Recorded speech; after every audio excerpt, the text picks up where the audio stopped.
Hello, welcome student. We will understand print culture. हमने last video में इसके बारे में स्टडी की थी, तो अब हम इसको आगे बढ़ा रहे हैं. प्रिंट कल्चर से चिल्ड्रन, वोमेन एंड वर्कर्स, इनको किस प्रकार से इफेक्ट हुए, प्रिंट कल्चर से ये कैसे इनोवेटेड हुए, इसके बारे में पढ़ेंगे. तो फ्रांस में सबसे पहले चिल्ड्रन प्रेस लगी थी, यानी कि बच्चों के लिए जो फेरी टेल्स होते थे, परियों की जो कहानियां होती थी, कविताएं होती थी, रेम्स होते थे, वो पब्लिश होती थी. ये फ्रांस के अंदर 1857 में लगी थी. इसके अंदर जो हाई सोसाइटी के लोग थे वो उन सभी पॉइंट्स को उसमें से निकाल देते थे, उस बुक्स में से जो सोसाइटी में एक्सेप्ट नहीं होते थे.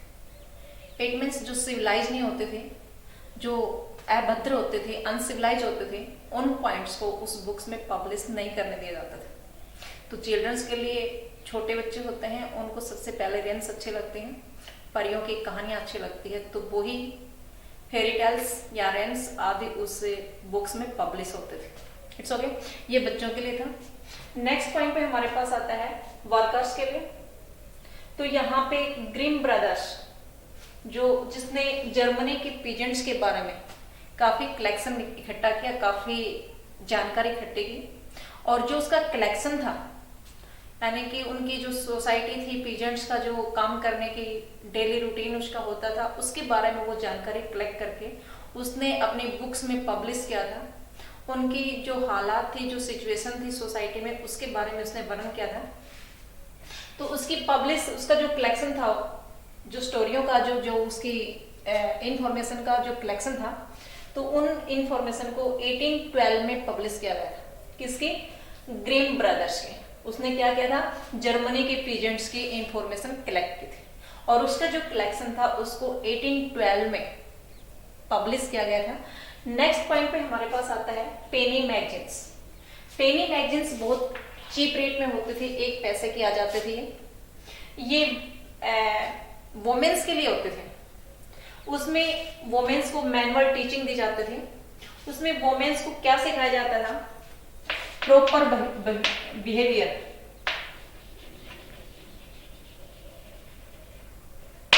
एंड उसके साथ उसके जो हाउस कीपिंग होती है, इट मीन्स घर को कैसे संभाल के रखा जाता है, ये सारे पॉइंट्स उसके अंदर पेनी मैगजीन में पब्लिश होते थे.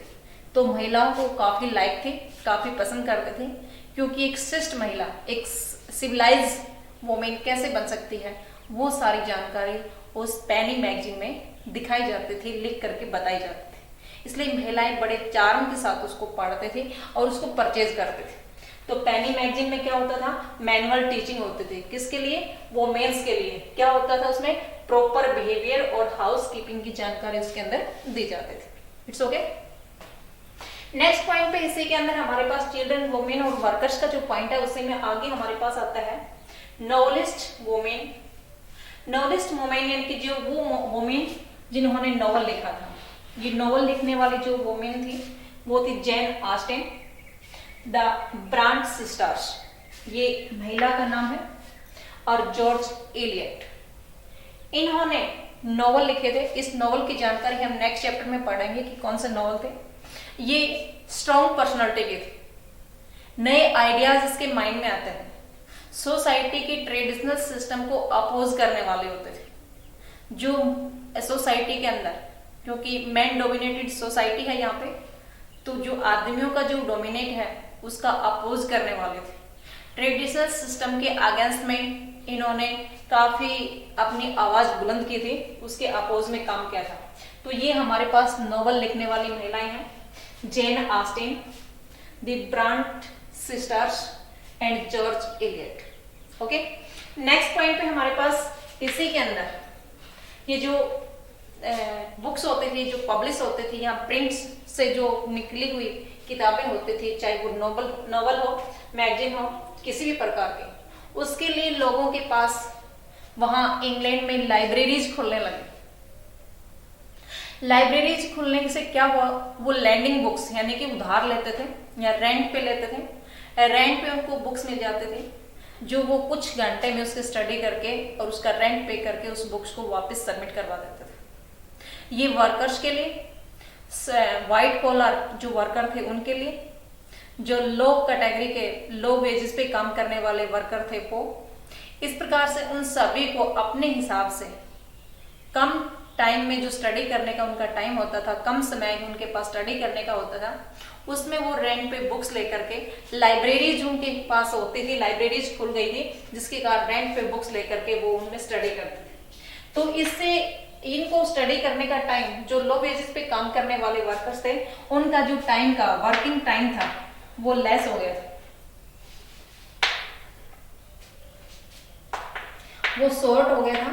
और शॉर्ट टाइम में वो अब अपना टाइम स्टडी करने में, यानी कि वो अपने वर्कर काम करते करते, पेजेस पे काम करते करते उनके पास फिक्स आवर्स हो गया था, जिसके कारण वो अपनी स्टडी भी करते थे। वो स्टडी कहाँ से करते थे? लाइब्रेरी से लैंडिंग करके, बुक्स को उधार लेकर के या रेंट पे लेकर। ओके, नेक्स्ट पॉइंट पे हमारे पास आता है क्या? Further innovations. नया इनोवेशंस क्या होता है? देखिए, रिचार्ड आर्महो जो एक न्यूयॉर्क का था, इसने क्या किया? सिलेंड्रिकल प्रेस बनाई। सिलेंड्रिकल प्रेस जो पावर ड्राइव होती थी, यानी कि बिजली से चलने वाली होती थी, वो 8000 कॉपीज निकाल देते थे और वो उसका टाइम है 1 आवर लेते। 1 घंटे में 8000 के नियर अबाउट वो कॉपीज निकाल देते थे। इस प्रकार से नया इनोवेशन हुआ। जो पहले प्रेस होती थी उस प्रेस को उन्होंने सिलेंड्रिकल परफेक्ट कर दिया, सिलेंड्रिकल शेप दे करके उसको परफेक्शन दिया और उसके बाद में कम टाइम में ज्यादा कॉपीज निकालने के लिए वो तैयार हो गए। इस प्रकार का इनोवेशन हुआ था। नेक्स्ट कुछ समय के बाद में ऑफसेट प्रेस आ गई। ऑफसेट प्रेस क्या है? ये कलरफुल होते थे। ये उस टाइम पे लगभग 6 कलर को एक सेम टाइम में वो उस बुक्स को 6 कलर में पब्लिश, उस बुक्स में 6 कलर सेट कर देते थे। तो जो ऑफसेट प्रेस थी वो कलरफुल रंगीन कागज तैयार करने वाली प्रेस थी, जिसको ऑफसेट प्रेस का नाम दिया गया।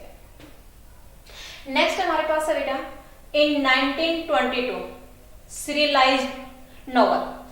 क्योंकि नॉवल जब पब्लिश होता है तो वो काफी लेंथी होता है और उतनी बड़ी बुक को जब पब्लिक प्लेस पे लेके जाते हैं, मार्केट में सेल करने के लिए जाते हैं, तो उसकी कॉस्ट काफी हाई हो जाती है।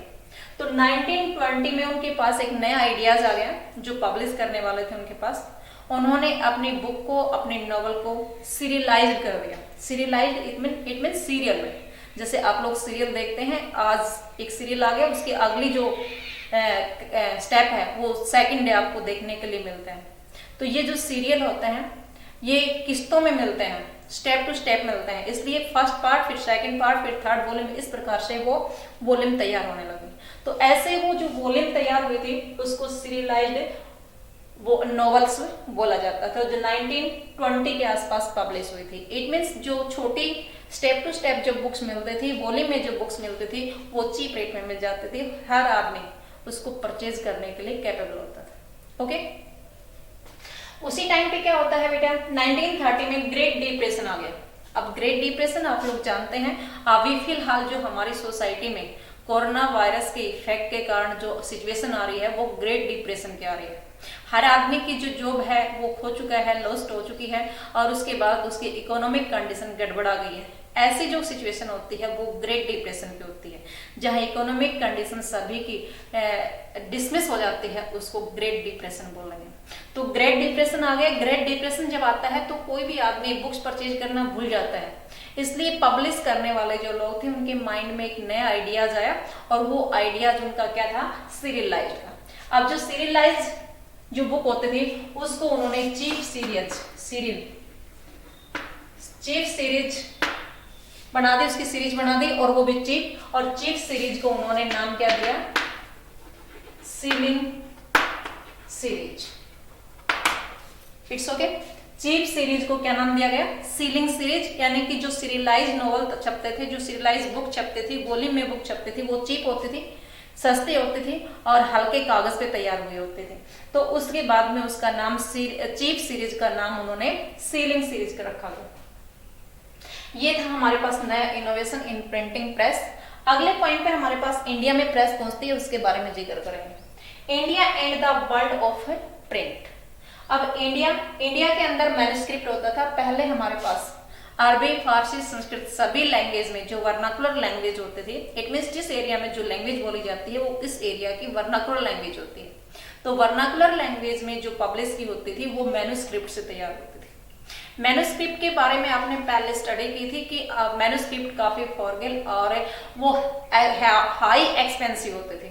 उसकी केयर करना या फिर उसका मूवमेंट कराना काफी डिफिकल्ट होता था, इसलिए मैन्युस्क्रिप्ट काफी प्रॉब्लम क्रिएट होते थे। तो ये मैन्युस्क्रिप्ट की फीचर्स हैं। अब जो मैन्युस्क्रिप्ट से बुक लिखी थी वो जयदेव ने लिखी थी। जयदेव ने कौन सी बुक लिखी थी?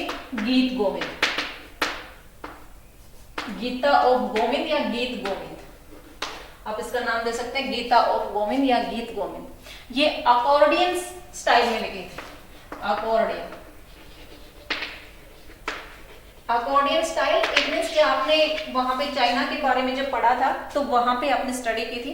अकॉर्डियन बुक उन्होंने लिखी थी। अकॉर्डियन बुक इट मीन्स जो मैन्युस्क्रिप्ट होती थी जहां पे ब्लॉक के होता था, वुड ब्लॉक, उसके अंदर जब इंक डाल करके और उसके बाद में कागज पे उसको रब किया जाता था तो उसके बाद में उसमें एक साइड में ही वो प्रिंट होती थी, क्योंकि जो पेपर होता था वो रफ होता था और उसके दूसरी साइड में इंक अपने आप फैल जाती थी। वो एक साइड में प्रिंट की हुई बुक्स बाद में उसको स्टिचिंग कर दी जाती, इसको फोल्ड करके स्टिचिंग कर दी जाती, जिसको अकॉर्डिंग बुक बोला गया था। तो अकॉर्डिंग स्टाइल में जयदेव ने गीत गोविंद अपनी पुस्तकें लिखी थी। इट्स ओके, ये मैन्युस्क्रिप्ट से लिखी हुई थी। एजुकेशन कैसे होते थे हमारे पास? बंगाल के बारे में, बंगाल क्योंकि बंगाल तो फर्स्ट कैप्चर किया हुआ उनका स्टेट था, ये ब्रिटिश ईस्ट इंडिया कंपनी का। तो हमारे पास कॉलोनियल पीरियड के टाइम भी बंगाल के अंदर जो एजुकेशन, प्राइमरी स्कूल एजुकेशन के लिए जो उन्होंने ओपन किए थे, उसमें जो एजुकेशन होती थी वो लर्न टू राइट होती थी। Learn to write it means जो टीचर होते थे वो ओरली अपने लेक्चर देते थे, बच्चे उसको याद करके लिख लेते थे। तो जो ओरली एजुकेशन दी जाती थी उसको लर्न टू राइट बोला जाता है। ओके, नेक्स्ट पॉइंट पे हमारे पास आता है बेटा प्रिंट कम्स टू इंडिया। अब हमारे पास इंडिया के बारे में थोड़ा सा ऊपर जिक्र था, इसी को आगे हम बढ़ा रहे हैं। इसके अंदर इंडिया में सबसे पहले हमारे पास पुर्तगीज लेके आए थे। जो प्रिंटिंग था वो प्रिंटिंग हमारे पास पुर्तगीज लेके आए थे और गोवा में उन्होंने सबसे पहले इंट्रोड्यूस किए थे। उन्होंने गोवा में आकर के वहां कोंकणी सीखी और कोंकणी सीखने के बाद उन्होंने बुक पब्लिश की। यहाँ पे जेसूट प्रिस्ट का जिक्र आता है। जेसूट प्रिस्ट जो क्रिश्चियन मिशनरीज होते हैं, जो क्रिश्चियन रिलीजन को प्रचार प्रसार करने वाले होते हैं, उसको जेसूट प्रिस्ट बोला जाता है। और उन्होंने सबसे पहले बुक 1674 में कन्नड़ और कोंकणी लैंग्वेज में लगभग 50 बुक्स पब्लिश कर दी, क्योंकि सबसे पहले गोवा में इंट्रोड्यूस किया था उन्होंने पुर्तगीज ने, और उन्होंने वहां पे लैंग्वेज होती है वो कन्नड़ और कोंकणी होती है, जो अपने 9th क्लास में पढ़े थे। उन्होंने कोंकणी और कन्नड़ सीख करके वहां 50 बुक्स के आसपास 1674 में पब्लिश कर दी थी। नेक्स्ट पॉइंट पे हमारे पास आता है कैथोलिक प्रिस्ट। अब ये कैथोलिक प्रिस्ट क्या होता है? कैथोलिक प्रिस्ट होता है जो हमारे पास क्रिश्चियन रिलीजन के मानने वाले लोग होते हैं, वो दो पार्ट में बटे होते हैं, एक कैथोलिक और एक प्रोटेस्टेंट। अब ये जो कैथोलिक्स होते हैं, कैथोलिक से प्रिस्ट होते हैं, इन्होंने फर्स्ट बुक पब्लिश की थी, वो की थी 1579 में, और वो तमिल लैंग्वेज में पब्लिश की थी। और उसी के साथ उन्होंने 1730 में मलयालम लैंग्वेज की फर्स्ट बुक उन्होंने पब्लिश की थी। इससे आगे हमारे पास पब्लिश करने वाले जो पॉइंट थे उसके अंदर आता है हमारे पास बंगाल गजेट। बंगाल गजेट जो एक वीकली मैगजीन होती थी, जो जेम्स ऑगस्टस हिक्की के द्वारा पब्लिश की हुई थी। ये आयरिश था, यानी कि आयरलैंड का रहने वाला था।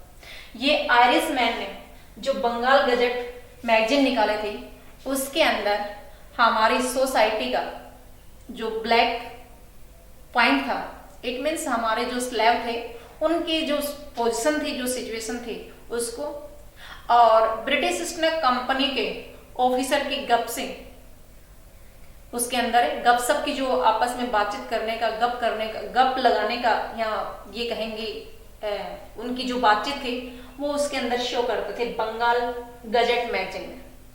गवर्नर जनरल वारेन हास्टिंग्स, उन्होंने जेम्स ऑगस्टस इकी को प्रोसिक्यूट किया, इट मीन्स मुकदमा दायर किया, और उसके बाद में उन्होंने अंग्रेजी लैंग्वेज में, इंग्लिश लैंग्वेज में ऐसी नई बुक्स, नई मैगजीन, नए न्यूज़पेपर पब्लिश करने के लिए बताया जो ब्रिटिश ईस्ट इंडिया कंपनी के सपोर्ट में बोलने वाले थे।